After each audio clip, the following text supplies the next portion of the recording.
Welcome back to the Optimized Equine podcast.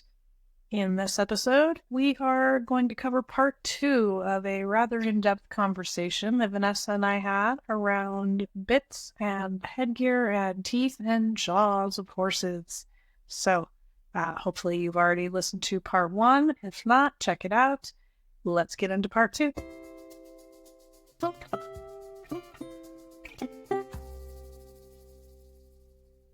And I think that this is a good segue into just some of the common things that happens to horses that create tension in the jaws. Like you're saying, a bad association, bad experience with that equipment before, or bits in general, because perhaps there was repetitive trauma. Someone was pulling on the mouth, using the bit inappropriately. Maybe there was other mechanical equipment that was kind of fixating the head and the jaws and maybe even the neck, and then the rest of the body had to compensate for that. Maybe the bit didn't fit. You know, you brought up like the tongue, different shapes of the mouth, width of the jaws, I mentioned the palate. So like those are all things to consider, right? When trying to figure out if the bit is fitting that horse or not. Sometimes horses have traumas. Pulling back is almost like a whiplash trauma, has that kind of effect on a horse, and the jaws are being shoved backwards. Well, that's going to do something. Excessive grinding and clenching from stress or fear, that's going to affect how comfortable they are in their mouth, and can even create different pressure patterns or wear patterns that do something to the teeth. And then teeth, that's something that if we have time, I'd still like to get into, just talk about some of the basics of that, because how you're floating a horse, or maybe that horse has been neglected for a long time. Hasn't, a horse living in a stall, a domesticated horse, if he hasn't been floated in 10 years, well, that might be creating tension. Now, I will say that what I have learned from some of the dentists that I have been around and learned from is that horses that are kicked out on a bunch of acreage, that have kind of a variety of terrain, that go up and down hills, that kind of thing, because they're moving so much, they can maintain a mouth. Mm-hmm. But again, a horse in a stall who's only getting moved 1 hour of the day and the rest of the 23 hours in a stall is not going to be able to maintain a mouth. Mustangs, horses that are in the stall, they're standing in postures that are not healthy, right? And anyway, it's all a cycle. Well, no, yeah, and how is that affecting the position of their jaws, the pressures on their jaws? Like Mustangs, for instance, I not that they're like the perfect specimen, because for a while everyone was like, oh yeah, the Mustang foot, that's what we want, that's ideal. Well, there's been other kind of research showing that they have laminitis, they have, pathologies in the feet. Not that it may not still be a good model as far as trimming is concerned, but it doesn't come without, it's their fair share of issues in the feet. So kind of like with the teeth, those horses are moving 15 to 20 miles a day. They're, again, going over varied terrain. They're chewing on things that might be a little bit more rough, that might actually, in a way, float their mouth. So my point being that, I'm not trying to say you should get your horse floated every 6 months. I think that's too much. I think a year is good. But if you've got a horse kicked out and is moving over hills and I can see that horse not needing to be floated every year, because he's maintaining, because he's moving. Mm-hmm. So I feel like when they're living that life, they're kind of walking and moving at the same time, I'm sure. that makes a difference versus the horse that's just like just standing in the turnout. Exactly. Exactly. And that the age of the horse, as we kind of touched on again, is going to correlate to different vulnerabilities in the mouth, which can put pressure on the jaws. For instance, an older horse who doesn't have any more tooth to give. So they call that expiring of the teeth, wearing out the teeth. Sometimes those horses will, what they do call cupping. So the teeth themselves will kind of have this kind of smooth cup kind of feel and shape to it. And it's because that horse is just older and again, doesn't have the reserve crown anymore. He's already erupted. So horses erupt tooth over lifetime. We don't, they do. When they're born, they have like 4 inches of molar beneath the gum line. So over their lifetime, they erupt that. They erupt less and less as they get older. So a 25-year-old horse is going to have more compression on his jaws. Just like the younger horse, because they're changing in their mouth, the older horse is going to have more compression on his jaws because he's expiring his teeth. And then, of course, they're more vulnerable to things like, fractures, dead teeth, damaged teeth, infected teeth, teeth that may need to be extracted, which in and of itself is going to create imbalance in the mouth, which guess what is going to create imbalance in the rest of the body too. Natural asymmetry is going to be another factor for maybe why horses have one TMJ that's more restricted, or maybe it's more sore than the other. We're the same way. And then, we've talked a little bit about just bits and headgear and nose bands and flash that may be restricting the motion of the jaws. So those are all things that can create TMJ tension. It's not always the teeth, but oftentimes what I find is that there's kind of more than one primary issue going on, which is going to be like this layered onion of compensation patterns. Well, I mean, if you think about people, gosh, there's about I could probably make a list if I had the time of hundreds of different reasons that someone might clench their jaws. You know what I mean?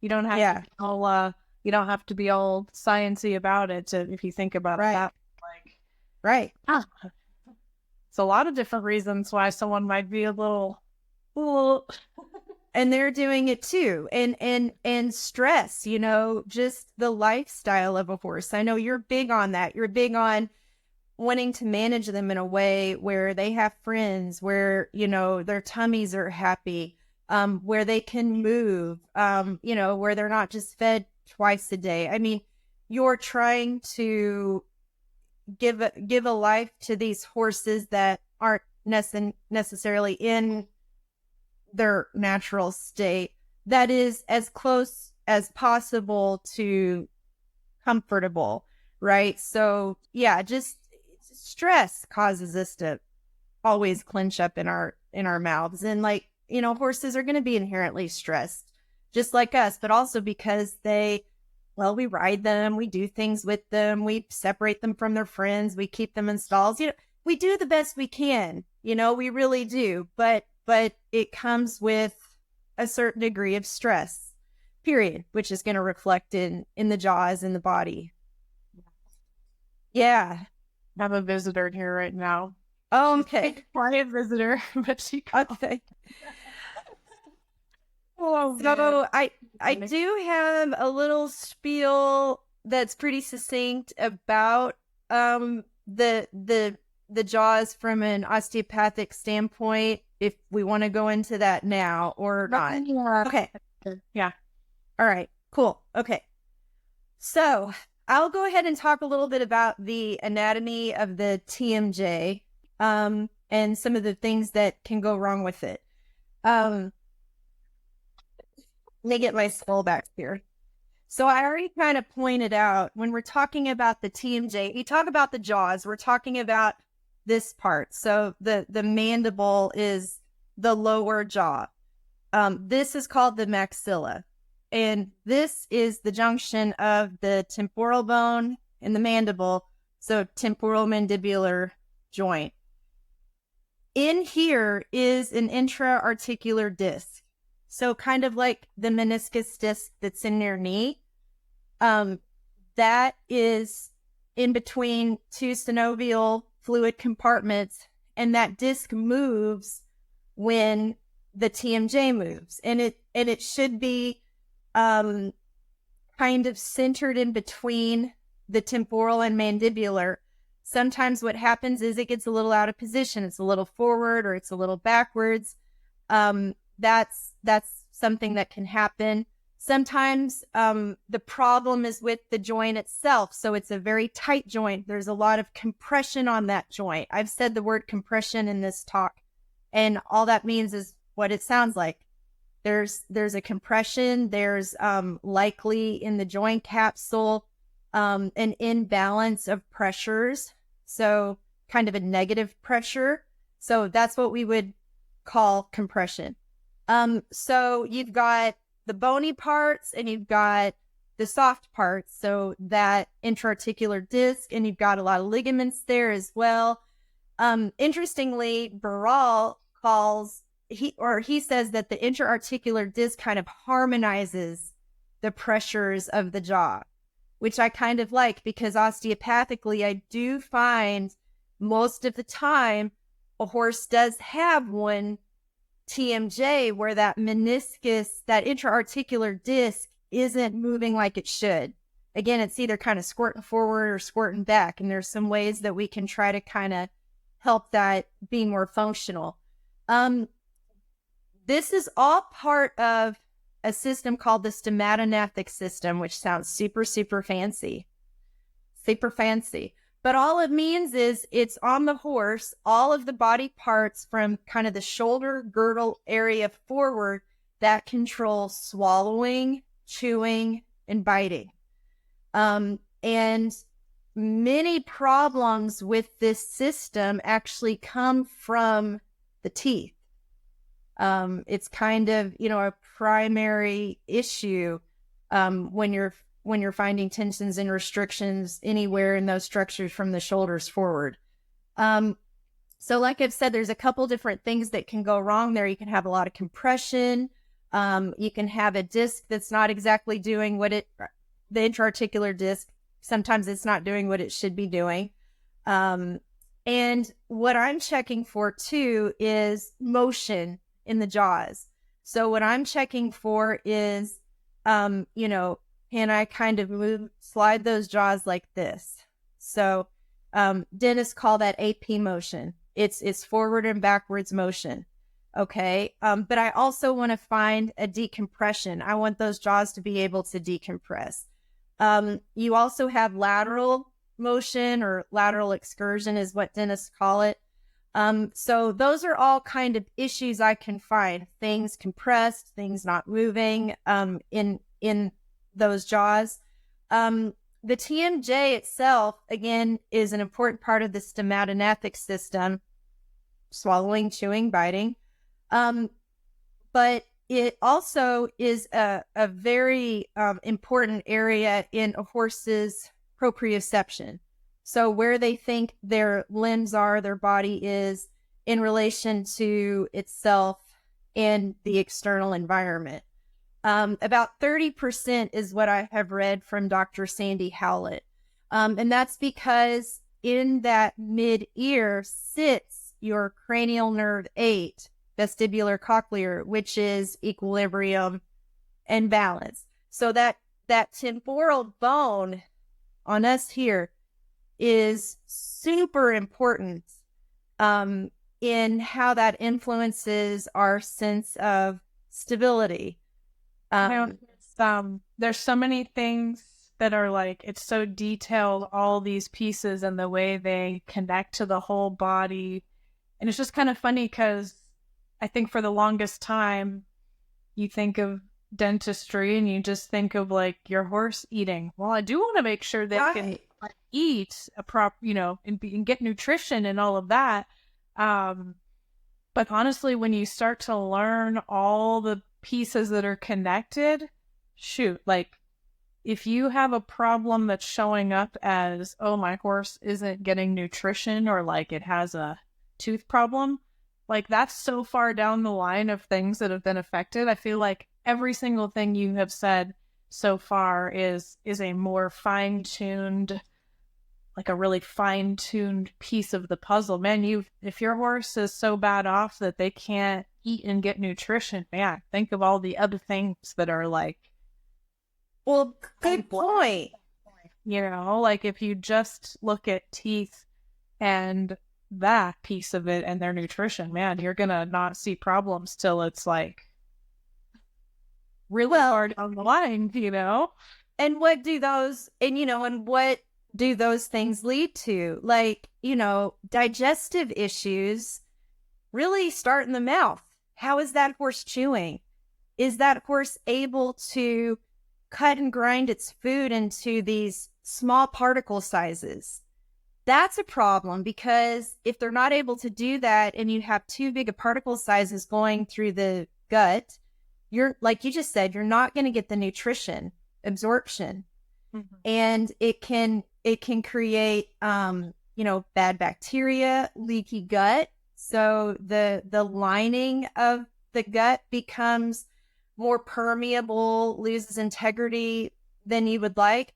So, sometimes when I'm evaluating a horse and the body is showing me that there's a pattern for, say, small intestines or stomach disturbance, then I'm always thinking I really need to look at those jaws next. And I wonder if the teeth could be a component, because that's where it starts. So it's affecting so many things on an internal level, but then like what we're also seeing, and you see a lot, is also, again, how on a more superficial musculoskeletal level, the rest of the body is being affected by jaws that are tight or strained or not moving, or whatever dysfunction we want to give it.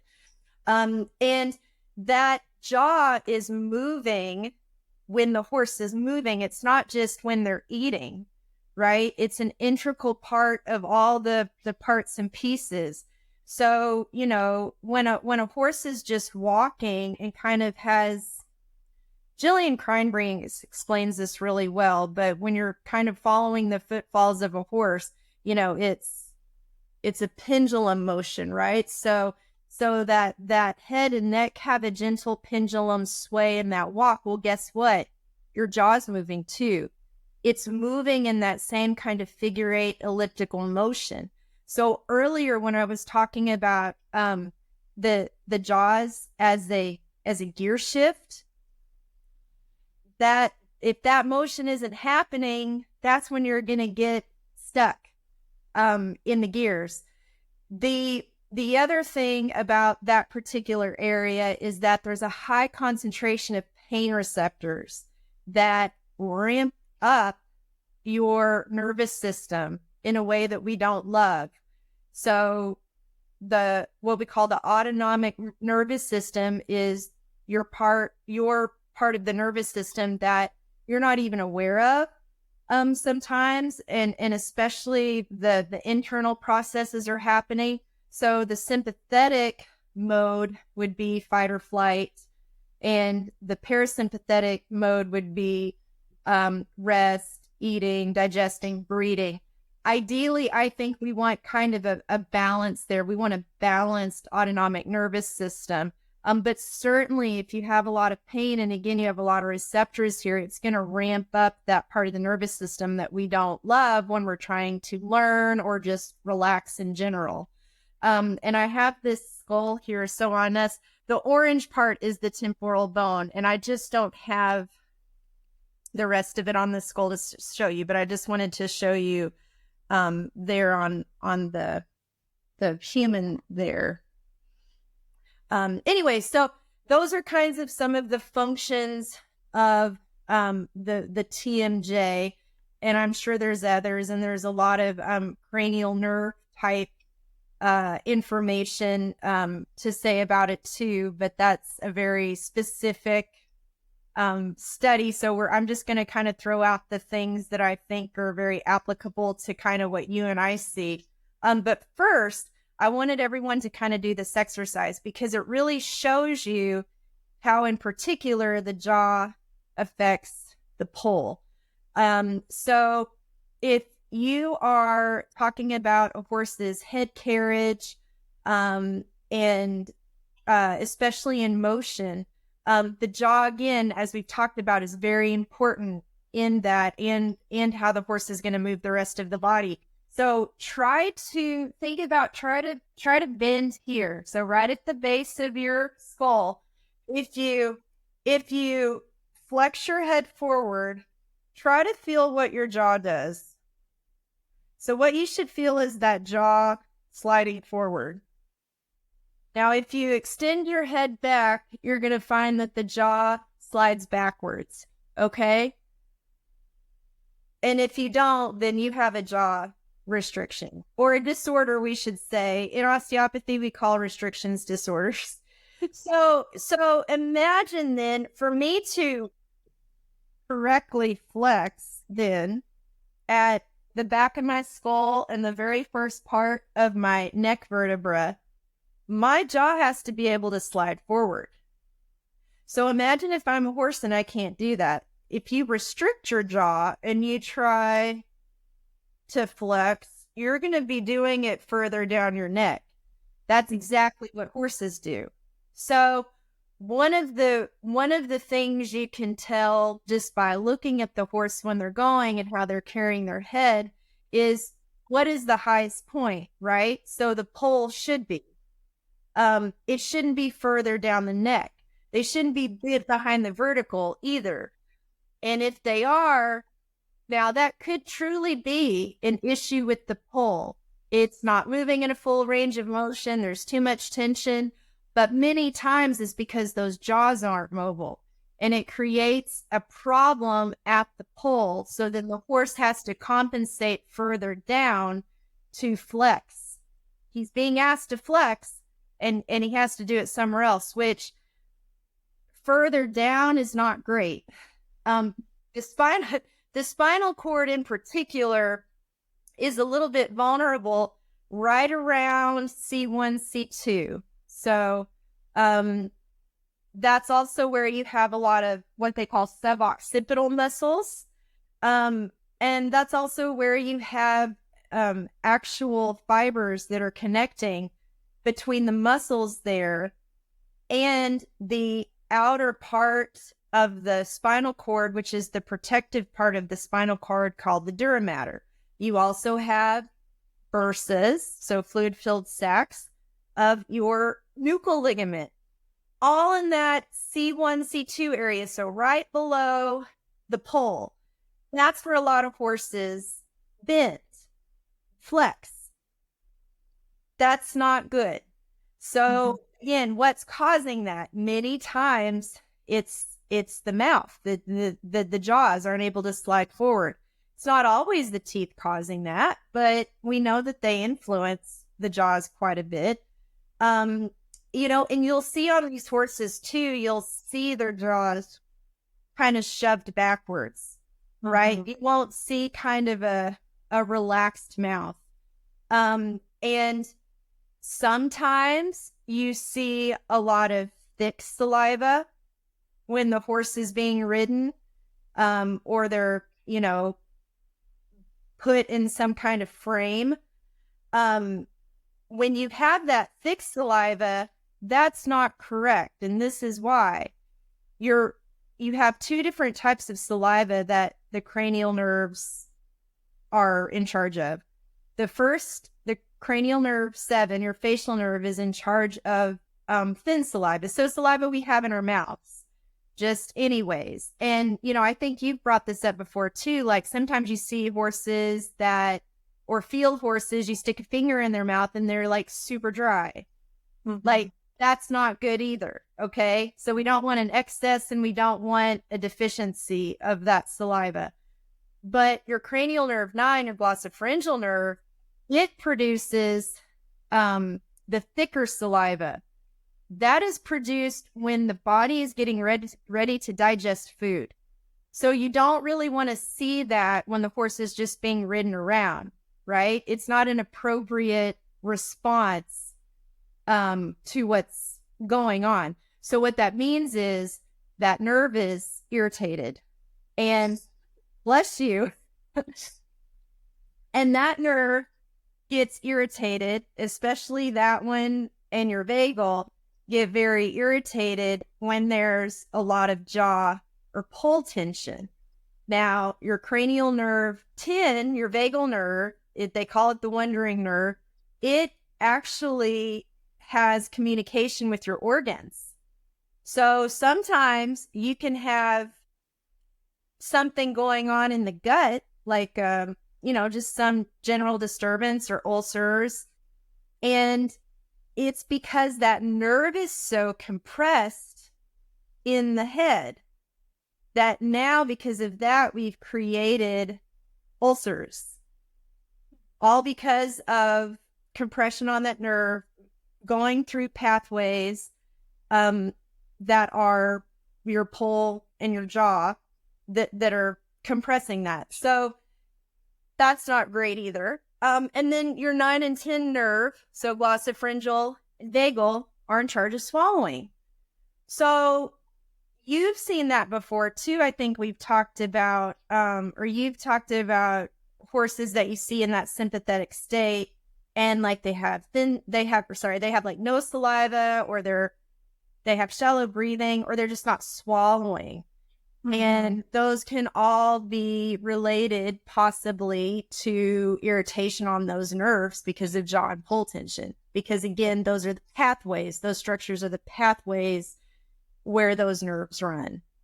Yeah, like in dressage, people will talk about a foamy mouth being desirable. And, right. I think foamy, truly foamy, that is not actually desirable. I think you're saying no.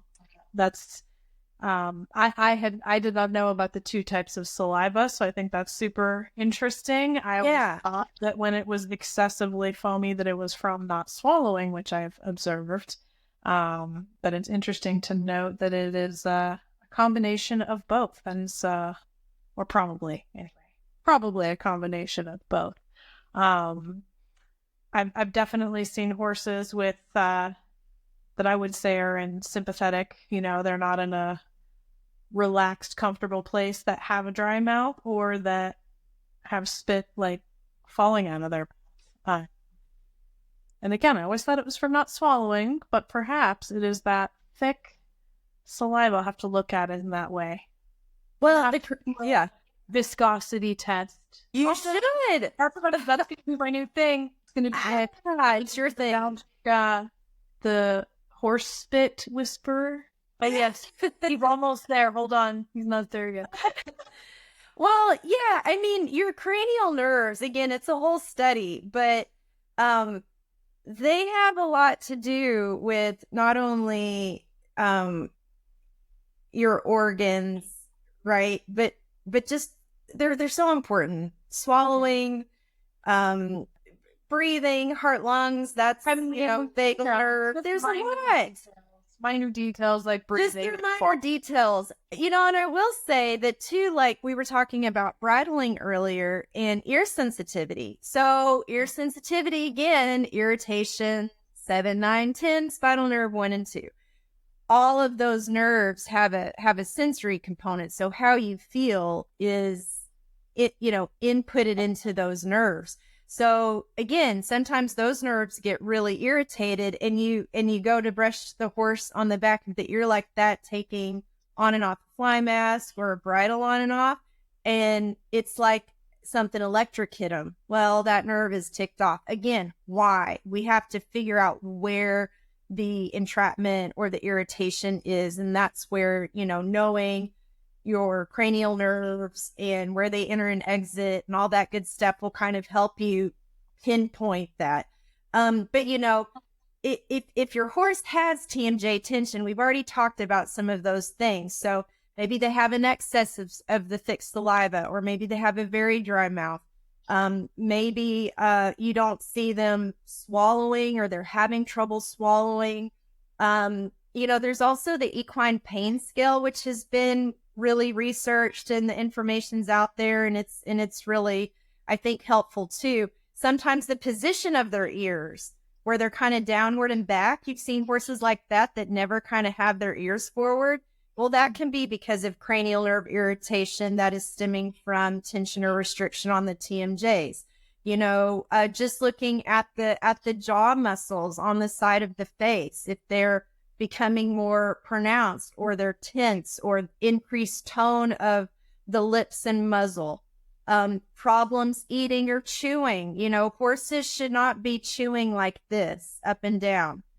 I'm going to show you here in just a second how they chew, but or if they just outright have problems eating or chewing. Those are all things that could be associated with TMJ tension that, again, is creating so much irritation on cranial nerves that these are the things that you see because of it. Does that make sense? Yeah. Oh, we have a special guest. She brought a weapon. She brought a weapon. What are you teaching your children? Good aim. Yeah, perfect. Love it. No. So I'll get through this here. He talked about a little bit about the teeth. They erupt over a lifetime, and all of that good stuff. As they get older, they erupt less and less. We talked about adult teeth are usually in by 5, but there's constant changes in the mouth up until then, and because that your TMJ is going to have a lot of compression on it just because it's stabilizing. You hear a lot of dentists talk about occlusion. So occlusion is balanced pressure when the mouth is closing and the teeth are meeting. Okay, that is different from compression, which is this. That's compression, right? Occlusion is just, where do my teeth meet? Does that make sense? So sometimes, like, your dentist or your vet will be checking occlusion, and all they're really doing is just shoving their teeth together and kind of going back and forth and going, see, do you hear that? Yep, they have occlusion. Well, there's a difference there, okay? So what we want to see in osteopathy when we're trying to kind of observe the teeth is, again, when I gently close the mouth, do I feel that the incisors and molars are meeting at the same time with the same pressures? Okay. We like that. So some considerations for what you're actually doing in the mouth are these. You brought this out. Do I have a smooth texture when the dentist or the vet is done, or do I have a rough texture? We kind of already showed this. You want the rough texture, because what's going to cut and grind your forage? Not 2 pieces of glass, right? So if you can see on this skull, so this is what we would call the cutting edge on the top teeth, okay? So our premolars and molars. So here's the cutting edge. Now on the bottom, on the mandible, the cutting edge is on the inside, okay? So that's why if a horse truly has sharp points, the tongue is going to be ulcerated or the cheeks are going to be ulcerated. So if you have, let's pretend that we're looking at this side of my mouth and I'm a horse. Here's the upper teeth, here's the lower teeth. Now remember, we said that the sharp points would form, but a natural cutting edge, good. Sharp points, no. This is where that natural cutting edge is. This is also where sharp points can form. On the lowers, it's on the inside, okay? This is how they chew. They cut with the cutting edges and then they grind. Cut and grind. So what happens when somebody goes in and they just round that off? We've taken away some of the function of the cutting edge, okay? So again, if you go in and you feel a mouth and you kind of run your hands like this, sometimes that does feel sharp. But remember, the horse is cutting like this, okay? So that's why you really want to check, instead of just feeling, oh, they're sharp, you want to check and see, okay, is my horse ulcerating any soft tissue? And in that case, we want to alleviate that, right? That's going to create a lot of problems too. So there's another couple of important things when you're doing a dental. Again, I'm not a dentist, but I have learned from dentists and I know what a functional mouth looks like and feels like, and I'm going to feel in the jaws too. But the two things you want to really consider is the angle of the teeth and the height of the teeth. So when we talk about angles, this is my mandible, so the lower jaw, and this is where the temporal bone sits, okay? So this is where the joint is, the TMJ. So you see here that we have kind of a little bit of a slant to the mandible, to those condyles. So this angle should match here, which is a little bit hard to see. This angle should match here. So it should be the same for the top teeth in that they're going to have a slight angle to them.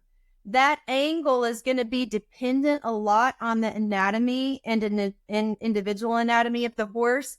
So for instance, a wide-jawed quarter horse is going to be a little flatter in these condyles. So they may be able to have a little bit, they need a little bit of an angle, but they may be flatter in comparison to an Arabian or an Andalusian or a gaited horse that has a long, narrow face and a narrower space between the jaws. Okay, so like a good farrier, a good dentist is going to be able to look at that individual horse and know what angle is appropriate. So the point is, you don't want smooth and flat, okay? Because we've talked about why you want an angle. It has to allow the TMJs to work functionally, and it allows, like scissors, the teeth to cut and grind the food down like they need. Okay, so that's why angles are important. And also, again, we brought up a right-handed dentist before. Again, sometimes it's really difficult for someone who isn't ambidextrous to get appropriate angles, matching angles when they're just using one hand. So that's what angles are important.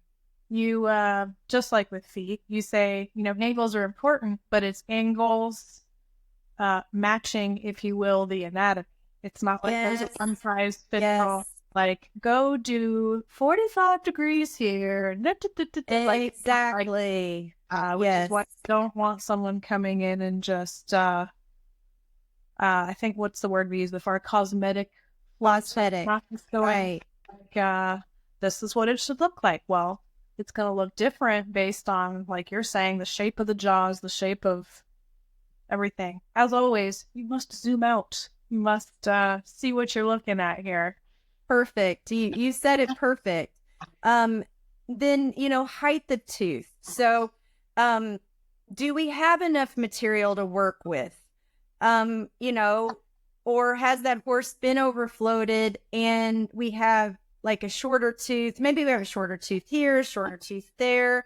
Sometimes you don't want to make that all pretty and even in balance. If you're at a deficit of height of tooth, sometimes you have to leave things a little imbalanced till you get the material back to be able to truly balance, if that makes sense. Because you may have a mouth that has been overfloated. And especially sometimes when those teeth come back in, there's going to be high and low spots. So, but you need enough material to truly balance them out. So sometimes you have to leave things that you may not want to, just because it's going to be worse if you don't. So when we talk about height of tooth, yes, it's about having enough to do something with, but also, do we have balance between incisors and molars? So if I've habitually just been floating the back of the mouth and I've never looked at the incisors, it might be that I'm actually putting a lot of compression on my incisors because I have more compression here, right? So I have more deficit of height of tooth here, so I'm putting more pressure there.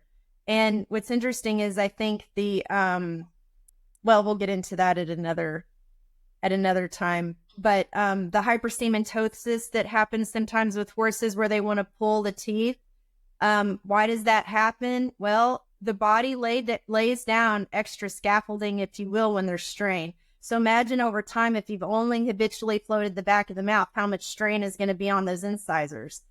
It kind of makes sense to me that over time, they might develop that condition just because they, over time, haven't had that balance there. You could say the same thing, though, if someone's going in and just floating the incisors and then they have more pressure on these back teeth, because there's more of a deficit up front. Does that all make sense what I'm saying? So either way, it doesn't matter. You want to have that balanced pressure. We've talked about, overfloating, but what happens, especially when you round those cutting edges, is it can invert the angles. So if my skull is here, I'm trying to figure out how you guys can see this. If I have this skull here and I just go in and I just round these edges off, it actually can make my angle flat or invert my angle. We don't like that. The other side of the tooth is called the rim here that can form. So rim is just like too much height. But imagine if your horse is getting floated and they keep just rounding the angles, and they never pay attention to what the other side of the tooth is doing. You're going to get inverted angles. Inverted angles on those mandible condyles doesn't feel so good. And like I said, you're going to have more compression on the jaws if the horse is overfloated, tension in the rest of the body. Sometimes that grinding surface becomes too smooth. And you can also decrease the width of the chewing surface if you go in and kind of excessively round the edges. So, those are all the things that are considerations in doing the dental and things that can go wrong. If, again, angle of tooth and height and balance. So though it's not just about taking the sharp points, right? It's about all those other things too. Yeah. So. And, it's a deep subject. It's not like, even a dentist that's willing to really talk with you about things, man, you can't go into every single detail. It's easy when all you really, let's say you go in and your dentist is going to have you feel and they're doing things. And, oh, look, this was sharp. Look, it created this ulceration on the side there. Well, if you don't really talk about all the things you just talked about, it's easy to go, well, let's just play it safe. Just smooth it off. Why not? We don't want that. That looks terrible, but man, it's so detailed. You can't treat it like that. Yeah. So, yeah. I really admire dentists, and vets that do dentistry that are really good at what they do, because you almost have to have this 3D mechanical brain to think about how all that's going to work.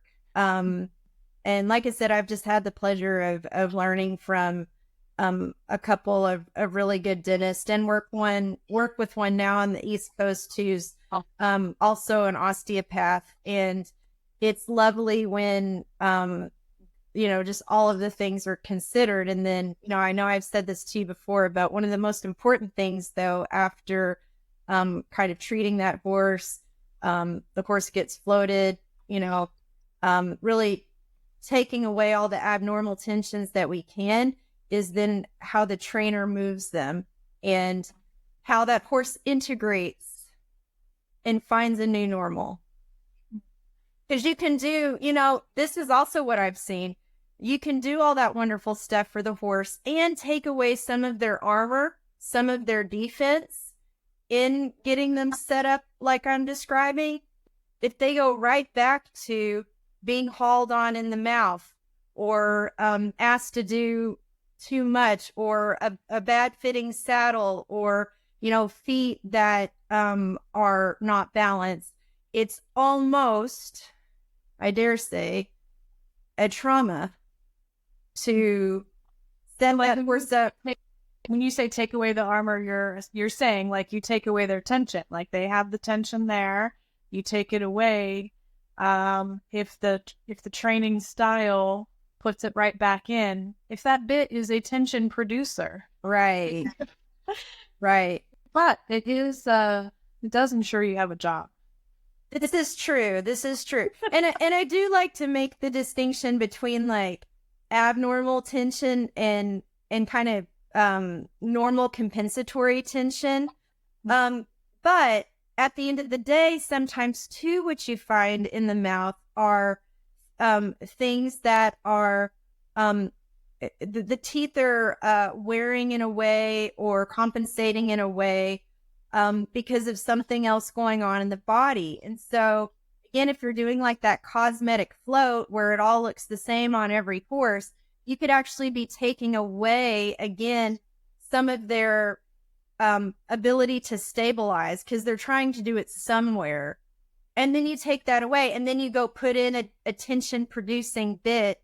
And that's where sometimes it's almost worse than just leaving them be with what they have, because at least they're able to protect themselves a little better. So the training part of it is just so huge. If you're going to go big and kind of do this remodel, if you will, of a horse's tensegrity, which is not a new word, tension and integrity, you know, how their fascial system is kind of organized, you also have to go big on the rehab part of it if you really want to be successful and actually not put that horse through more potential tension and discomfort. Because now we kind of took away, now the horse is this, you know, unguarded thing in a way, and now we're shoving it back in the muck.